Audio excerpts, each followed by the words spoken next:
Bonjour à tous, soyez bénis. Voilà, aujourd'hui, comme vous l'avez lu sur mon compte Facebook, j'ai à cœur de vous partager un message qui va parler de la passion. Vivre Jésus avec passion. La passion du Christ, Jésus, ma passion. Donc, parler et vivre de la passion de Jésus, c'est ce que font tous vrais adorateurs aujourd'hui. Et je crois que nous pouvons chercher, et vous allez en trouver.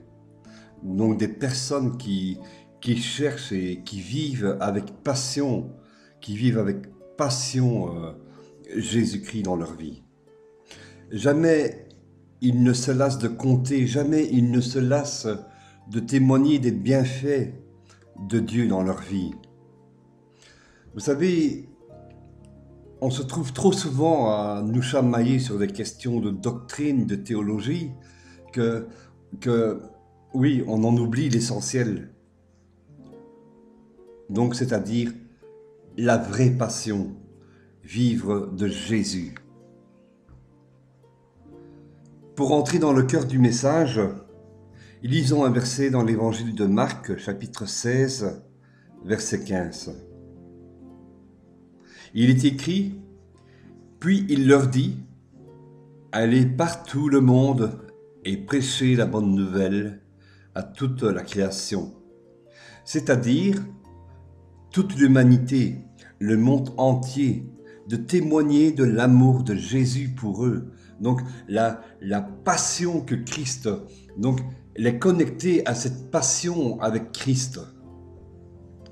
Dans le livre des Actes des Apôtres, au chapitre 1, le verset 8, Jésus dit à ceux qui sont assemblés là, un peu avant la Pentecôte, donc ils sont là en train de le regarder monter au ciel. Donc Jésus dit ceci, « Mais vous recevrez une puissance, le Saint-Esprit survenant sur vous, et vous serez mes témoins à Jérusalem, dans toute la Judée, dans la Samarie, et jusqu'aux extrémités de la terre. » Je répète, écoutez bien, vous serez mes témoins. La puissance du Saint-Esprit pour vous serez mes témoins. Comment pouvez-vous être témoin si vous ne vivez pas de Jésus en vous et auprès de lui? Comment pouvez-vous être ces témoins? Comment pouvez-vous témoigner de ce que Jésus fait ou a fait si vous n'êtes pas auprès de lui ou si vous n'êtes pas avec lui? Les disciples de l'époque avaient vécu avec Jésus pendant environ 3 ans et demi. Ils ont vu Jésus marcher sur les eaux. Ils ont vu Jésus calmer la tempête. Il y a eu la pêche miraculeuse. Il y a eu la multiplication des pains où, avec 5 pains et 2 poissons, Jésus a nourri plusieurs milliers de personnes, peut-être 30 000 hommes, femmes, enfants. Les disciples ont vu Jésus guérir des malades, des boiteux, des aveugles, des possédés. Alors cet homme couché sur son lit paralysé, qui s'éleva, quand Jésus lui dit « Prends ton lit et marche », il fait ce pas de foi. Il se lève, il prend son lit et il marche. Ils ont vu Lazare revenir à la vie alors qu'il était mort depuis 4 jours. Jésus arrive et Marthe lui dit « Écoute, il est mort depuis 4 jours, il sent. » Mais Jésus arrive et il lui dit qu'une chose, « Lazare, sort !» Et il revient à la vie. Jésus dit que dans Jean, l'évangile de Jean, chapitre 11, versets 25 à 26, « Celui qui croit en moi vivra, quand même il serait mort. Quiconque vit et croit en moi ne mourra jamais. » Crois-tu cela? Quand vous vivez de Jésus, vous sentez cet amour passionnel en vous. L'amour passionnel, il s'agit d'un amour dans lequel il y a le désir d'être aimé qui est au moins tout aussi fort que le désir d'aimer. quand ce n'est pas davantage, donc plus. Toute la passion vient de là, de ce que Jésus vient étancher cette soif profonde d'être aimé. Et vous le savez, vous ressentez dans votre cœur que quelqu'un vous aime. Et ce quelqu'un, cette personne, c'est Jésus. Vous n'avez personne en face de vous, et pourtant, vous vous sentez aimé. Vous avez envie en retour, le désir profond d'aimer cette personne. Et vous savez que cette personne, c'est Jésus, parce que cela vous est révélé à votre esprit. Cela vous est révélé par le Saint-Esprit, par Dieu. Amen. C'est-à-dire pour ces mots de révélation. Amen. Je vous ai parlé autrefois, il y a plusieurs mois, sur le baptême du Saint-Esprit. Beaucoup d'entre nous, nous voulons faire l'expérience avec le baptême du Saint-Esprit. Beaucoup d'entre nous voulons être baptisés du Saint-Esprit. Hein? Nous devons le rechercher. C'est ce que l'apôtre Paul nous enseigne. Hein? Et j'ai dit que nous devons savoir à quoi cela nous engage. Chercher à être baptisé du Saint-Esprit, ce n'est pas pour planer, ce n'est pas pour jouer avec l'onction du Saint-Esprit. Comme je vois dans certaines réunions où ces personnes qui sont ivres, qui sont là, qui vont, qui courent dans toute la salle et qui se mettent à pousser des cris de toutes sortes. Ça peut arriver, hein, je ne suis pas contre. Je ne suis pas contre de ce que le Saint-Esprit peut faire. Mais je trouve qu'on joue beaucoup trop avec l'onction et les choses que le Seigneur nous confie. Je vous rappelle ceci. Jésus a dit, « Mais vous recevrez une puissance, le Saint-Esprit survenant sur vous, et vous serez mes témoins. »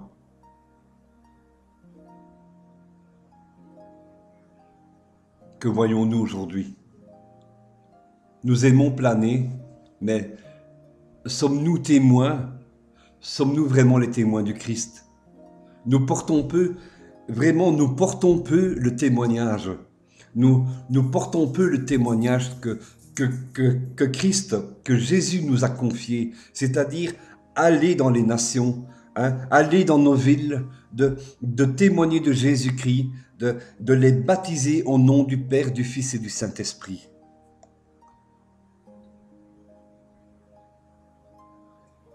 Nous sommes égoïstes et nous ne parlons plus. Nous ne parlons plus vraiment nous ne parlons plus de la passion du Christ, de ce que Jésus a fait quand il est venu. Aujourd'hui, on ne prêche que aux chrétiens.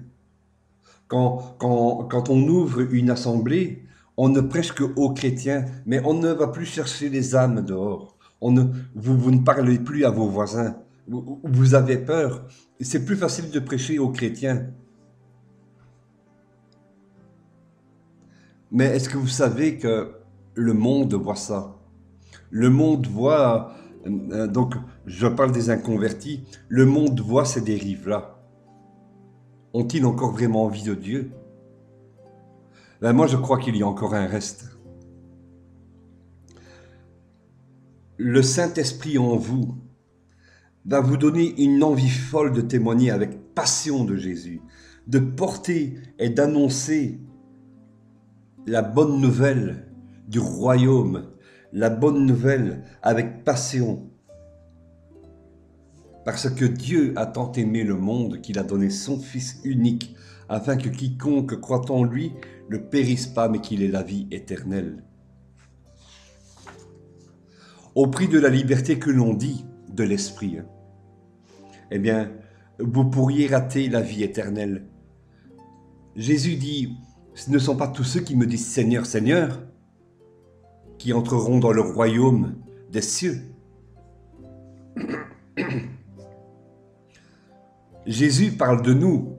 Il ne parle pas des bouddhistes, il ne parle pas des musulmans, il ne parle pas des catholiques. Jésus parle de nous et de personne d'autre. Le Seigneur te dit, si tu entends, n'oublie pas ton premier amour.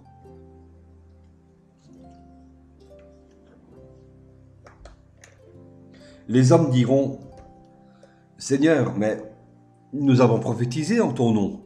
Nous avons fait des miracles en ton nom. Et le Seigneur va dire à ces gens, hors de ma vue, je ne vous connais pas, je ne vous ai jamais connu.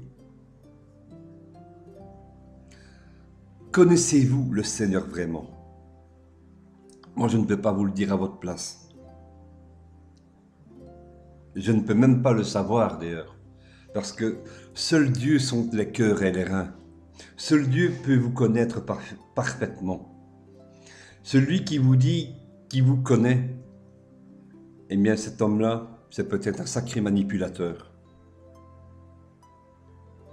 Il n'y a que vous qui pouvez ressentir et y répondre si vous êtes vraiment connu de Jésus. Dieu prouve et vous convainc de son existence en vous.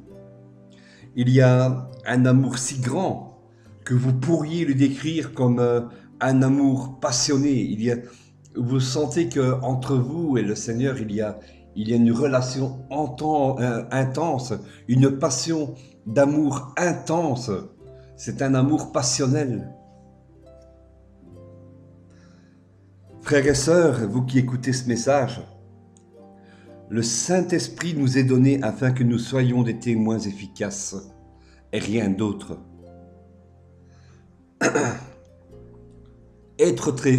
Être témoin, eh bien, c'est celui qui vit Jésus avec passion, qui vit Jésus avec passion dans sa vie, dans son cœur. Aujourd'hui, nous parlons et nous prêchons sur base de témoignages rendus de la part des disciples dans les 4 évangiles qui ont été à côté de Jésus pendant 3 ans et demi. Donc les évangiles Matthieu, Marc, Luc et Jean. Donc nous prêchons et nous témoignons sur les témoignages donc, de ces 4 évangiles. Donc des personnes qui ont été présentes pendant 3 ans et demi à côté de Jésus.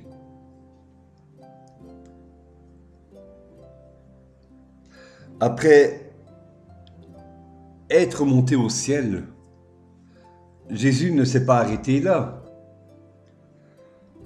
Il ne s'est pas arrêté de se manifester. Et je trouve un exemple frappant dans le Nouveau Testament. C'est dans le livre des Actes des Apôtres. Eh bien, c'est la transformation de Saul de Tarse, qui était un des plus grands persécuteurs donc à l'époque des premiers chrétiens. Et il est sur la route de Damas, et tout à coup, il tombe à terre. C'est Jésus qui lui fait plier le genou. Jésus peut faire plier le genou de n'importe qui. Hein, un homme grand, fort, il peut faire plier le genou de n'importe qui, de quelqu'un de plus redoutable, de quelqu'un de très redoutable, il peut lui faire plier le genou. Et donc, Jésus va s'adresser à lui, il lui dit, « Saul, Saul, pourquoi me persécutes-tu » Et à ce moment, Saul, il est rendu aveugle. Il était parti donc en route pour de nouveau persécuter les chrétiens. Il a mis à mort des chrétiens. Il a fait mettre à mort des chrétiens. Mais Jésus arrive, il le fait mettre à genoux et il le touche dans son cœur profondément. Saul va recevoir des instructions à suivre, donc celui de rencontrer Ananias, qui devra prier pour lui. Et il va retrouver la vue après qu'Ananias lui impose les mains au nom du Seigneur Jésus. Il va se convertir, il se fait baptiser, et aussitôt il va aller se mettre à prêcher Jésus dans les synagogues. Moi je trouve que pour ce qu'il était, un assassin, un tueur, un des plus grands persécuteurs. L'exemple de Paul, de Saul, c'est une sacrée transformation. Cette histoire de Saul, donc, qui sera appelé Paul plus tard, vous pouvez le lire dans le livre des Actes, dans le chapitre 9. Vous pouvez regarder toutes les lettres que l'apôtre Paul a écrites.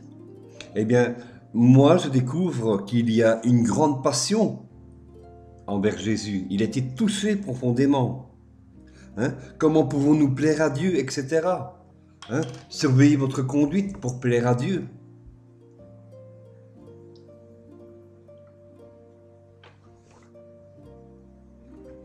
Comment aujourd'hui c'est possible de témoigner de Jésus?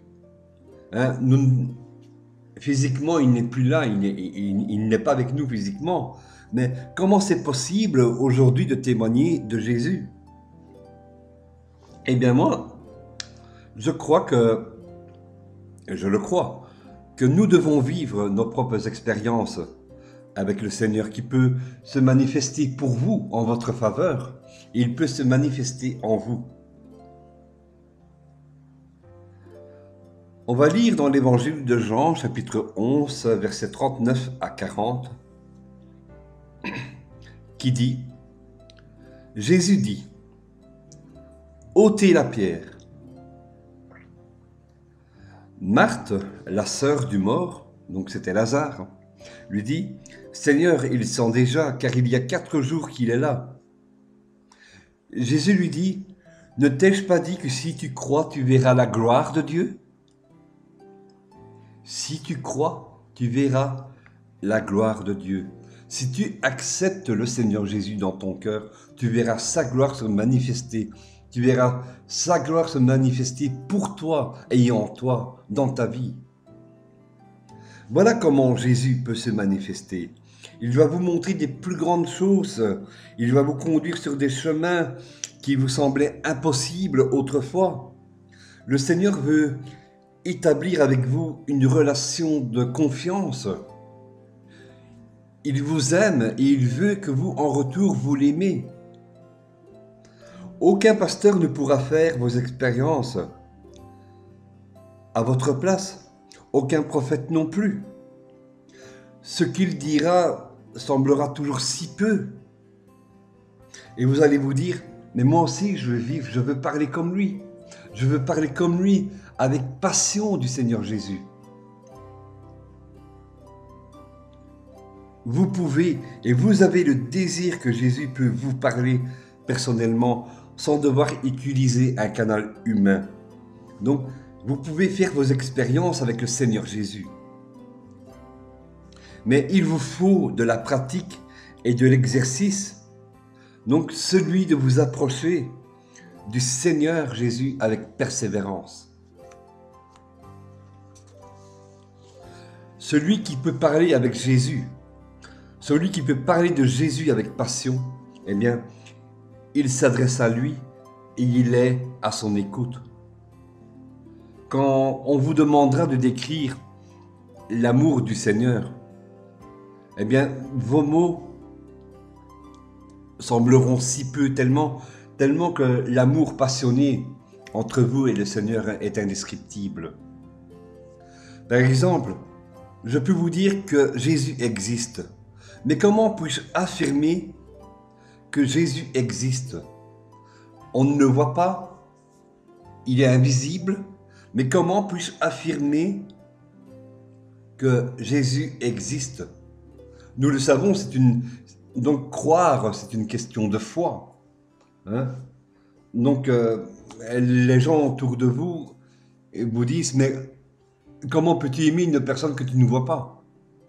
Mais toi, tu sais que Jésus est dans ton cœur. Tu sais qu'il est présent en toi. Tu sens qu'il te communique son amour. Donc, la réponse ne se trouve pas, vous ne découvrirez jamais Jésus dans la théologie, vous ne découvrirez jamais Jésus dans les livres. Jamais. Donc, vous ne découvrirez Jésus dans la lettre. Je ne dis pas que la théologie est mauvaise, hein. Nous avons besoin de connaître l'histoire de la Bible, hein. Il y a un verset qui dit d'ailleurs, car la lettre tue, mais l'esprit vivifie. Vous savez, vous voyez ce mot dans votre cœur, ou même gravé sur votre cœur, le mot A-M-O-U-R, amour. Eh bien, l'esprit, le Saint-Esprit fait vivre ces mots. Il rend, donc la lettre tue, mais l'esprit vivifie. Donc l'esprit rend vie à ce mot. Donc rend vie à la lettre, le mot amour. Il communique à votre esprit et il vous dit, regarde, tu es aimé. Donc le Saint-Esprit te révèle à ton esprit que tu es aimé de Jésus.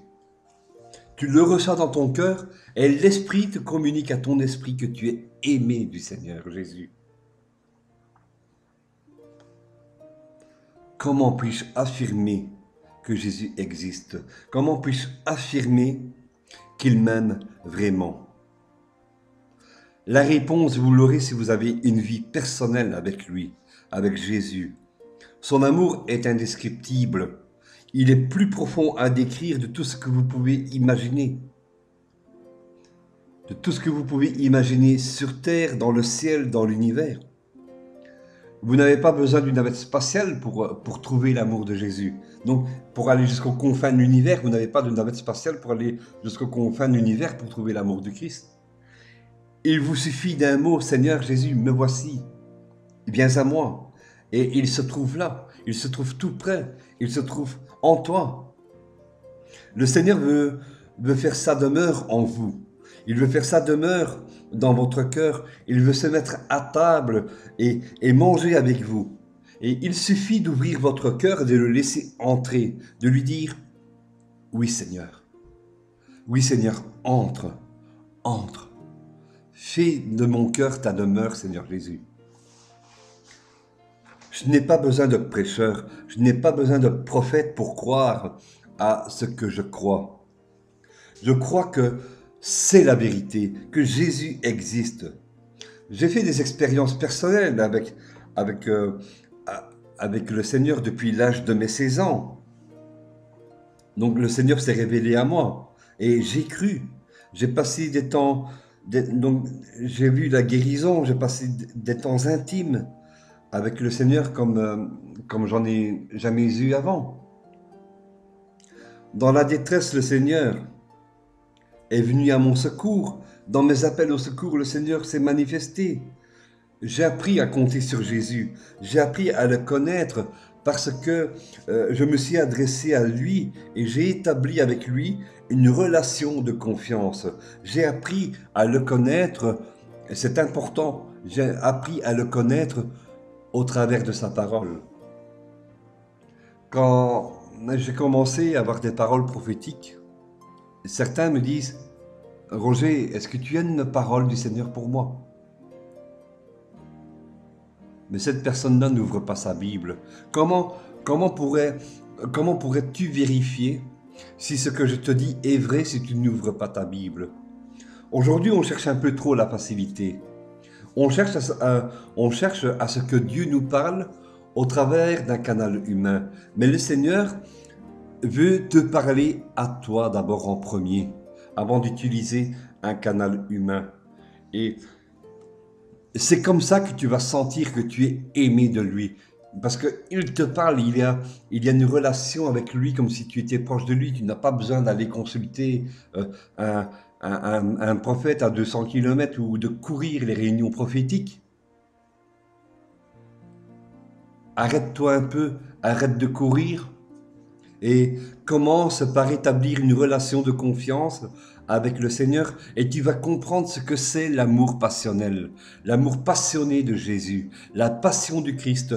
Arrête de courir, arrête-toi, mets-toi à genoux, prie, marche dans sa parole, lis sa parole et tu vas comprendre ce que c'est l'amour passionné, la passion du Christ.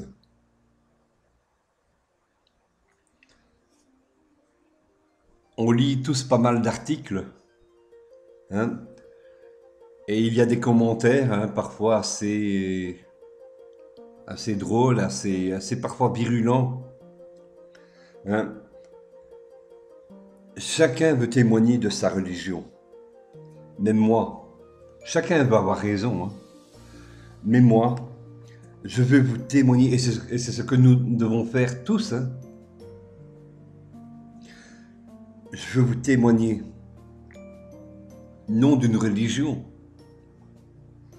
mais je veux vous témoigner de Jésus, de ce que Jésus fait et fait encore dans ma vie.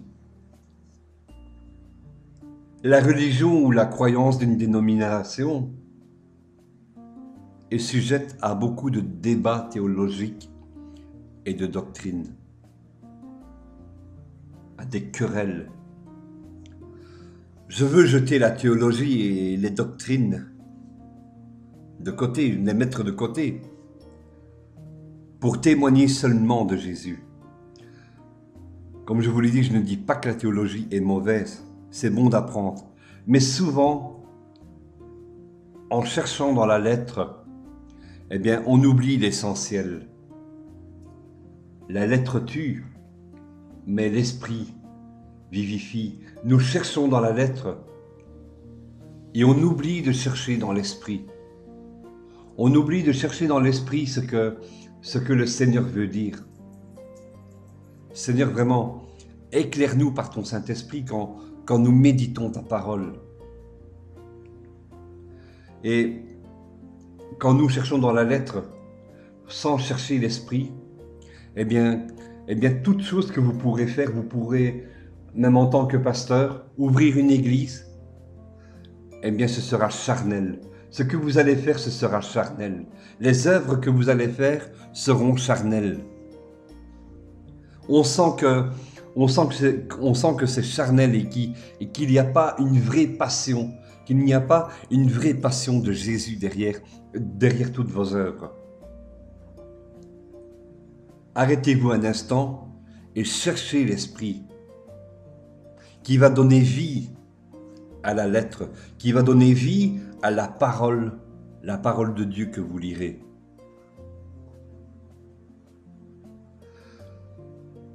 L'apôtre Pierre, dans son premier discours, a rendu témoignage de ce que Jésus a fait.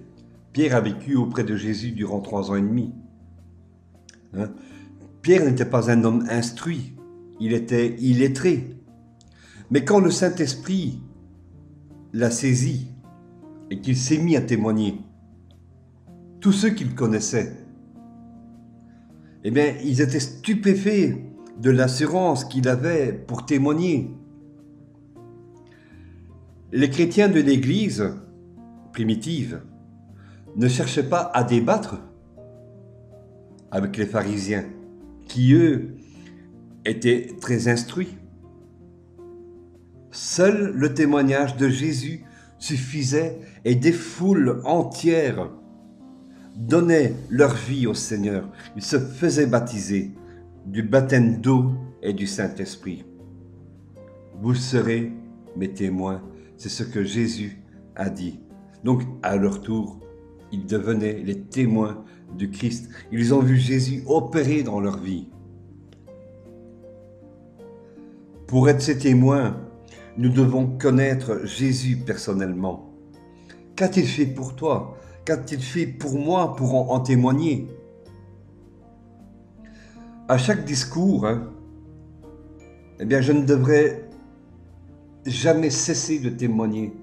Je ne devrais jamais cesser de témoigner de ce que Jésus fait, de ce que Jésus a fait, de ce que Jésus a fait pour moi. La plus grande prédication, c'est le témoignage de la croix. Jésus est mort pour que tu aies la vie éternelle. Il a donné sa vie pour le pardon de tes péchés. Le Seigneur m'a sauvé d'une mort certaine. Le Seigneur m'a sauvé. J'étais malade, j'étais dans une grave dépression. Et il m'a guéri dans mon sommeil une nuit de février 2013, sans avoir eu l'imposition des mains, parce que c'était ma demande au Seigneur de ne pas être touché par l'homme. C'était le signe que j'avais demandé à Jésus, de ne pas être touché par l'homme, afin que je croie que c'est bien lui qui m'a guéri. J'ai dit, toi Seigneur, comme cette personne aveugle, je sais que tu le peux. Je sais que tu peux me guérir. Nous pouvons demander au Seigneur des signes. Et selon sa volonté, il le fera. Dans l'épreuve, j'ai appris à connaître personnellement Jésus. J'ai appris à compter sur lui. Et ensemble, lui et moi, nous avons établi une relation de confiance. Certains pensent que je suis un illuminé. Hein? On me le dit parfois. Eh bien moi, s'ils me considèrent comme un illuminé, ben, je leur dis, ben, tu as raison. Vous avez raison. Vous avez raison si vous pensez que je suis un illuminé. Comment pourrait-il en être autrement? Parce que mon visage est rempli de la gloire du Seigneur Jésus. Sa clarté brille sur moi. Alors, oui, vous avez raison. Depuis que le Seigneur Jésus m'a visité, oui, je suis illuminé de sa gloire. Depuis le jour où sa grâce et son amour passionné est tombé sur moi, depuis qu'il est entré dans mon cœur, qu'il a fait sa demeure, depuis qu'il a fait sa demeure dans mon cœur. Oui, vous avez raison, je suis un illuminé depuis ce jour-là. Ma religion, c'est Jésus, sa parole seulement. Je ne suis pas catholique, je ne suis plus témoin de Jéhovah, je ne suis pas protestant ou que sais-je ou autre. Ma religion ne se trouve pas sur terre. Ma religion se trouve au ciel. C'est Jésus. Alors oui, je suis illuminé de la gloire du Seigneur pour cette raison. Parce que la gloire du Seigneur reflète sur mon visage. La gloire du Seigneur reflète en moi. Dieu peut vous prouver sa personnalité, de qui il est, si tu es sincère et si tu es repentant envers lui. Qui est Dieu? Quel est son nom? Beaucoup cherchent à savoir qui est Dieu. Quel est son nom? Si nous voulons savoir qui il est, notre principale source d'information se trouve dans la parole de Dieu, la Bible. Lisons Ésaïe, le prophète Ésaïe, chapitre 9, verset 6, qui donne une partie de qui est Dieu. Donc une partie de réponse, hein, parce que on peut voir quelques versets, mais ce n'est pas le but aujourd'hui d'élaborer des versets pour parler de la divinité de Jésus-Christ. Hein. Mais voilà. Donc Ésaïe chapitre 9, verset 6. Car un enfant nous est né, un fils nous est donné, et la domination reposera sur son épaule. On l'appellera admirable, conseiller, Dieu puissant, Père éternel, Prince de la paix. Ici, vous pouvez voir que Père éternel, il n'est pas mis avec un petit p, mais il est mis avec un P majuscule. Il n'est pas mis en majuscule. Donc, quand on le met en majuscule, c'est l'attribut de Dieu. Donc, c'est Dieu. Donc, la personne, Jésus est Dieu. Donc, si vous cherchez à savoir qui est Dieu, quel est son nom, eh bien, vous allez le retrouver en la personne de Jésus-Christ. Celui qui connaît le Seigneur vit dans la révélation.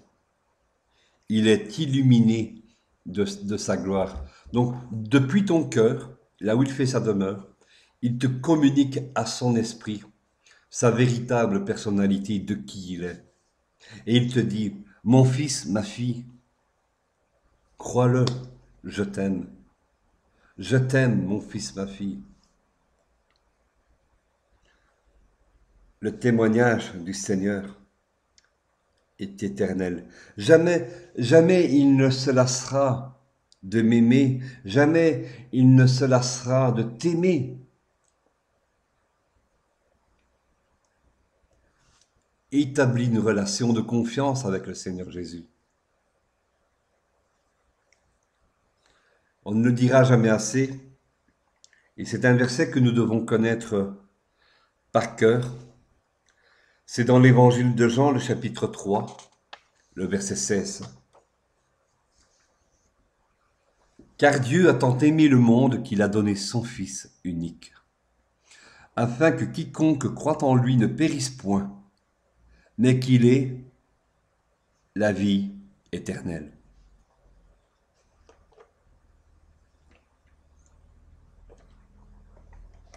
Amen. Où voulez-vous être pour le restant de l'éternité? Sachez que par amour, Jésus s'est livré. Il s'est livré pour moi, il s'est livré pour toi.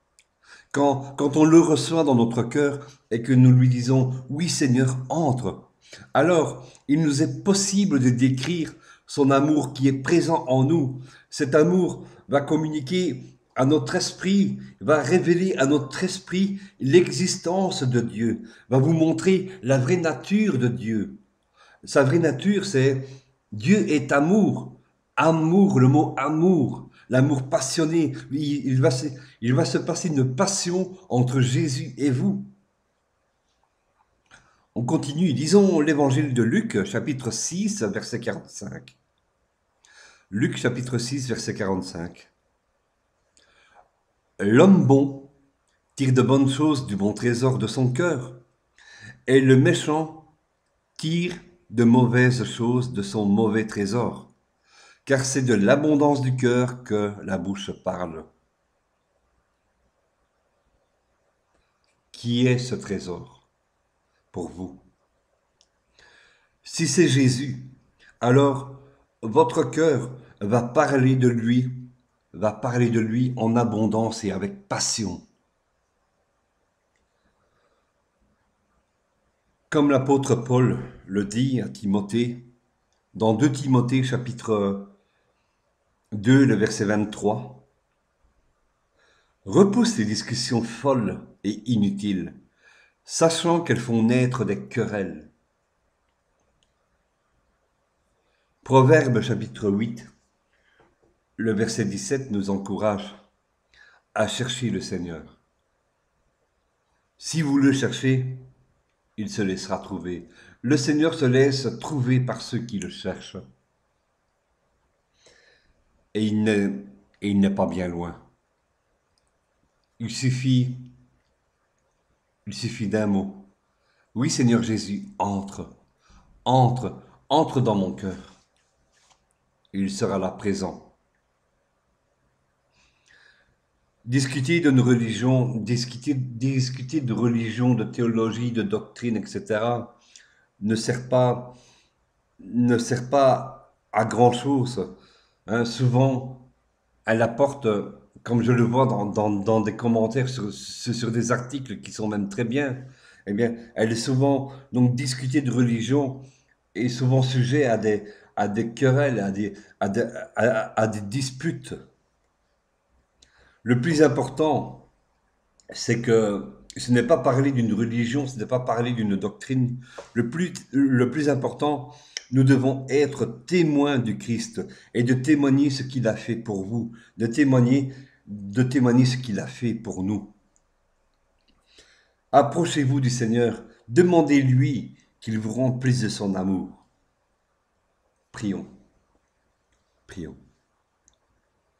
Seigneur, je veux plus de toi. Entre dans mon cœur. Pardonne-moi, Seigneur, si je ne suis pas toujours à la hauteur. Pardonne-moi, Seigneur, si souvent je m'écarte. Seigneur, si je m'écarte, ramène-moi à toi. Remplis-moi de ta présence et de ton amour. Seigneur Jésus, j'ai soif de toi. Je veux te connaître plus encore. Je veux connaître l'amour passionné plus encore qu'autrefois. Amen. Le Seigneur dit, si quelqu'un a soif, qu'il vienne à moi, qu'il vienne à moi, et qu'il boive. Celui qui croit en moi, des fleuves d'eau vive couleront de son sein, comme dit l'Écriture. Évangile de Jean, chapitre 7, versets 37 et 38. Nous terminons. Cette eau, c'est l'amour. C'est l'amour de Jésus. Cette eau coule sans cesse en vous. Donc, cette eau ne s'arrête jamais de jaillir. Tant que vous êtes connecté avec le Seigneur, eh bien cette eau ne s'arrête jamais de couler en vous, de jaillir. Et vous ressentez cet amour grandissant en vous. Amen. Gardez ceci. Que Dieu vous garde et vous révèle son amour profond, comme je l'ai reçu un jour. Soyez bénis et fortifiés dans la présence du Seigneur Jésus. Amen.